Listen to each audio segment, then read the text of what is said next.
જ્યારે કોઈ વ્યક્તિ પોતાની અંગત વાત સામેવાળી વ્યક્તિને કહેતી હોય છે ત્યારે એને આ સામેવાળી વ્યક્તિમાં બીજા ઈશ્વરના દર્શન થતા હોય છે.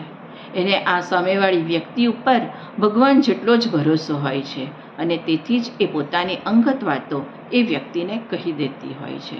એ પોતાના હૃદયનું પ્રત્યારોપણ આ સામેવાળી વ્યક્તિમાં કરી દેતી હોય છે, કારણ કે એને આ સામેવાળી વ્યક્તિ ઉપર અખૂટ શ્રદ્ધા હોય છે. એને પોતાના દરેક શ્વાસમાં વિશ્વાસ હોય છે કે આ વ્યક્તિ ક્યારેય મારી વાત જાહેર કરશે નહીં, એના હૃદયમાં મારી વાત અકબંધ રહેશે. પરંતુ દરેક વખતે આ સામેવાળી વ્યક્તિ ખુદદાર હોતી નથી. એ પોતાને મહાન પુરવાર કરવા માટે, આ વ્યક્તિનો સમયનો દુરુપયોગ કરી લેવા માટે, એને નીચું દેખાડવા માટે એની અંગત વાતો જાહેર કરી દેતું હોય છે. સમયનો માર્યો આ વ્યક્તિ પેલી વ્યક્તિનું કશું જ બગાડી નથી શકતો, પરંતુ સમય જતાં જે વ્યક્તિએ વાતો જાહેર કરી દીધી છે એને ભારે પસ્તાવો થાય છે અને એ પોતાની જાતમાંથી જ નીચે ઉતરી જાય છે.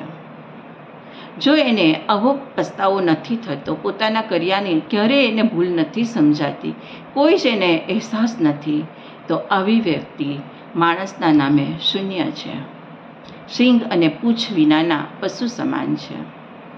આવા માણસોને માણસ જાતમાંથી જ બહાર કાઢી નાખવા જોઈએ.